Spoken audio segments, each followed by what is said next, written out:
Hey guys, welcome back to another episode of MissFlips. So today we are going to be taking this cabinet and flipping it into this cabinet. If this is your first time here, my name is Marissa and I am on a mission to save $20,000 by the end of the year just by flipping furniture, and also, meanwhile, by making my full-time job furniture flipping. I am an actor, and so I need something, to keep me afloat while the acting is slow. I didn't want to work in a restaurant anymore, and I found furniture flipping and it was really fun and I liked it a lot. So we're gonna try to make that our main hustle. So today is a really cool episode because I'm experimenting with bleaching wood and I'm gonna show you guys my step-by-step process on how I did that. So let's get flipping. So here is the piece. As you can see, it's pretty dirty. So we're definitely gonna go in and clean it first. I'm gonna be taking these glass pieces out, so I'm not really worried about having to get those too clean.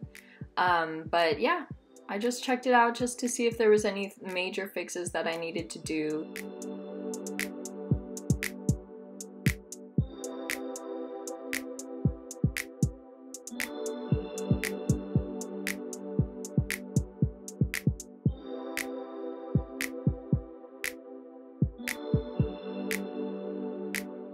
So for the first step of the project, we're gonna remove the hardware and the glass that is in the doors. And I'm gonna keep these separate in a little jar just so I don't lose any of the screws for it.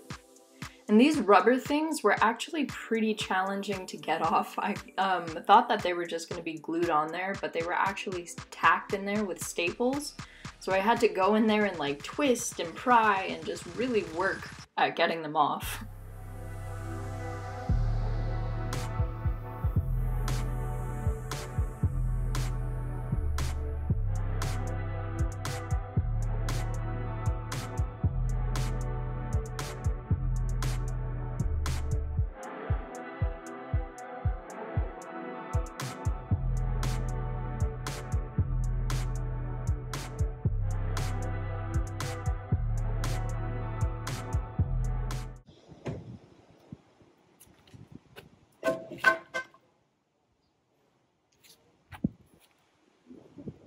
I wanted this piece to have mid-century legs, so I chopped off the frame to make room for attaching them onto the bottom of the dresser.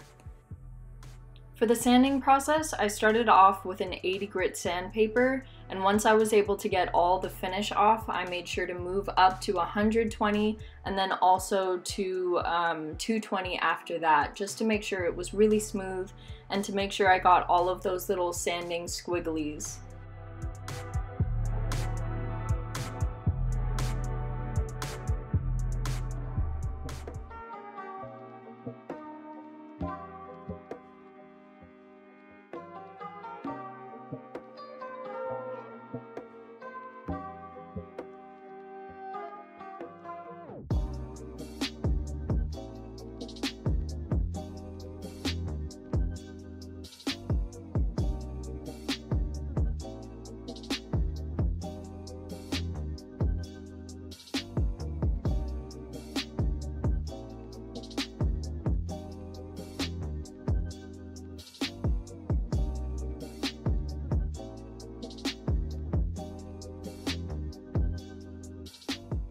So as I was finishing sanding this piece, one of the doors snapped off and the plastic that was holding it in place broke.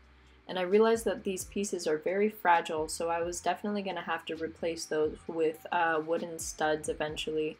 But to get the piece out that was left in the hole, I ended up screwing in a screw into it and then prying it out with a hammer, and that seemed to work pretty well.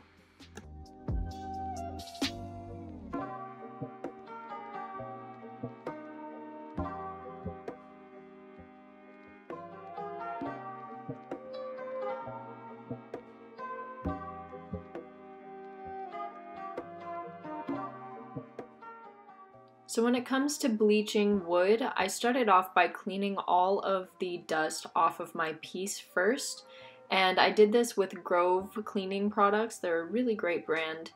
But for the bleaching portion, we're gonna start off with a half bleach, half water mixture. And then I went ahead and sprayed that on every single part of the surface. I, quickly realized that I didn't want to be breathing in bleach. So I made sure to handle it with gloves and a mask to make sure I wasn't breathing any of that in. There are other methods to doing this. I have seen people brush down their piece with bleach as well.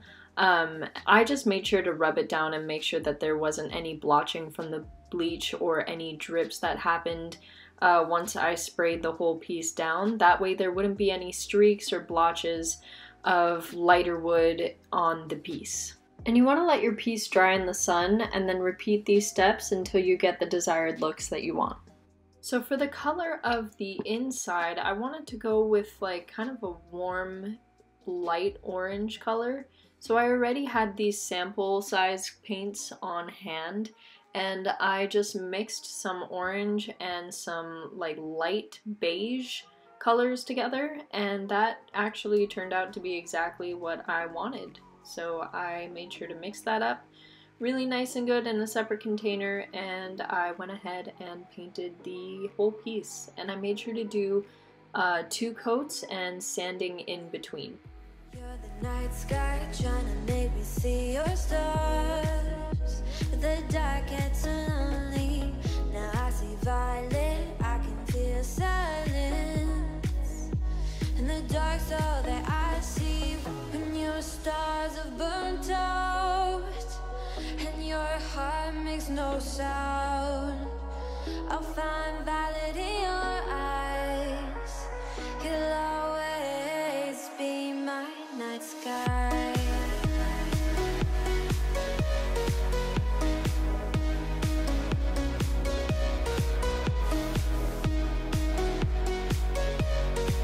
You'll always be my night sky. So to take the bleaching process to a whole nother step, I actually decided that I was gonna go in there with some bare white wax. And this actually will add a protective layer, but also just add like a kind of white stained feel. And I made sure to leave it on for the recommended time before I buffed it. So I went in there and painted it on, and then wiped it off, and then left it there, and then did that whole process again, just buffing in between layers. And yeah, I put I think I put 3 layers on the whole piece, letting it dry in between each coat. To clean the hardware, I went in there with some Barkeeper's Friend and just went in there with some steel wool and got them all nice and shiny so that they would be really pretty against the bleach wood and kind of pop out with that gold brass kind of feel. And your heart makes no sound. I'll find violet in your eyes. For the primer, I ended up using a satin finish primer, and I did 3 coats of this, letting it dry in between each coat and giving it a light sand to make sure it had a nice smooth finish. You'll always be my night sky.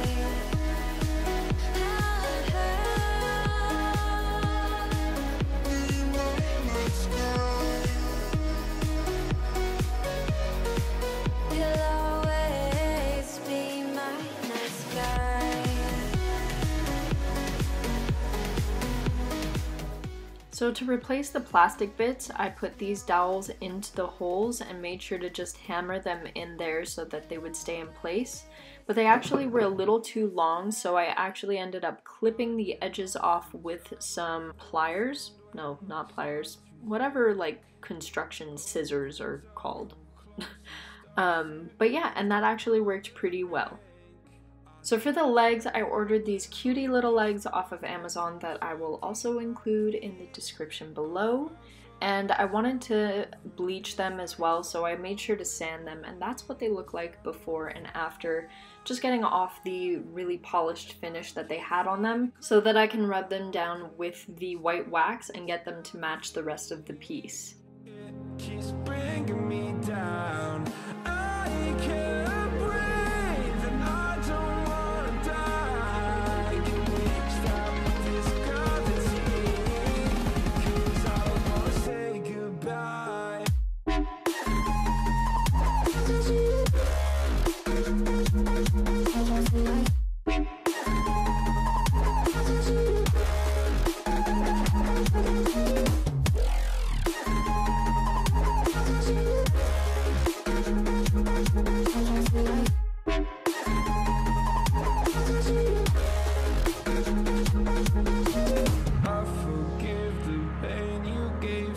So I got this cane from Etsy, and I'm planning on putting it in the little windows of the shelf.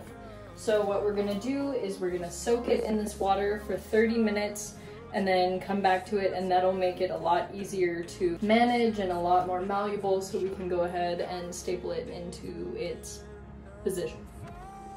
You're so cute. Thanks. And that's not enough water. Keeps bringing me down. I can't breathe and I don't wanna die. So you want to start the stapling process by making sure that the cane is really, really tight, because cane, when it is wet, it stretches out a lot and expands, and then when it dries, it'll tighten up and get really taut. So you want to tighten it up as much as you possibly can before starting the stapling process. That way it's as tight as it can be once it dries. And then you want to staple it with shallow staples, very small ones, so that it doesn't pierce through the other side. Make sure that everything is as straight as you possibly can get it before letting it dry and before stapling it into place. Otherwise you're going to have a crooked design when you put it forward, which I ended up having. Gravity.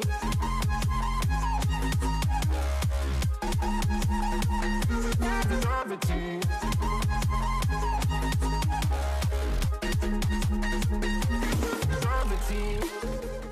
And when you're done stapling it, just take an X-Acto knife and cut off all the excess on the edge. So I really like these legs because they look really cute once they're put on, and they're really easy to assemble. All you have to do is screw in the metal bits to the bottom, or sorry, to the top of the leg, and then you screw on the metal onto the piece, and they end up looking really, really cute. They're nice and mid-century modern kind of vibe. And yeah, super easy.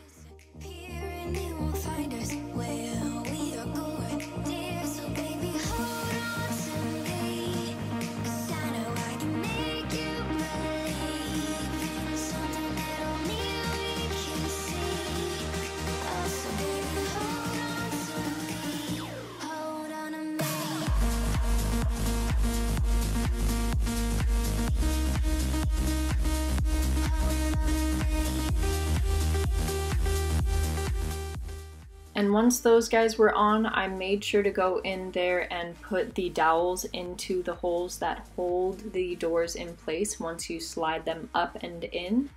And I did that just by sticking it in and then hammering them in there, so that way they would be nice and tight and not come out.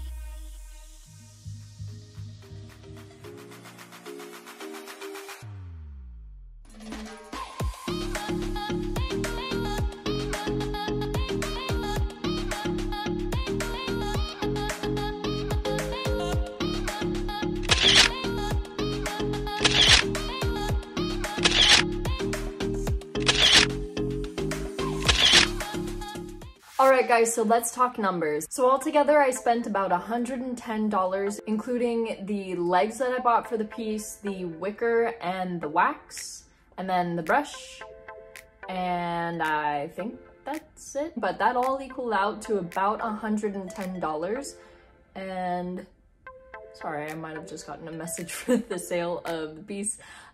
Anyways, altogether I spent about $110, and time-wise, it didn't take that long to do at all. The only thing that did take a long time was receiving the cane once I ordered it. That stuff is so hard to get right now. I had to order it off of Etsy from Vietnam. I'll make sure to include the link down there.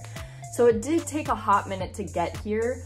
If I had, you know, planned ahead and done it in advance or had it on stock, it would have taken me so little time. It probably took me altogether less than 6 hours. I'll make sure to put the full time I spent in the description below.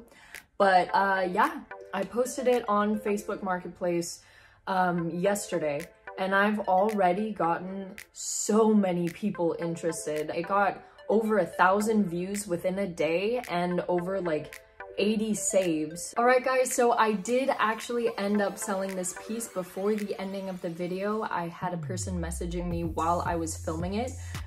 So we're actually gonna drop it off at her place this afternoon, and we sold it for a total of $400, including a $25 delivery fee. So all in all, that's a profit of, let's see, and it sold in less than 24 hours, which is so cool. It's such a rewarding feeling. But with the waiting on the cane, it took me such a long time to finish, and I did pieces intermittently throughout the waiting process for that cane. So guys, if you are gonna work on a cane piece and you have a deadline, make sure you are planning ahead. Make sure you order that cane in advance, because it does take a long time to get here. And it is also back ordered in a lot of places. But yeah, thank you so much for watching, guys. I hope you guys enjoyed the video. Make sure you're liking and subscribing so that you can stay tuned for my next videos. I release them every Thursday, and yeah, we'll catch you next time. Mwah.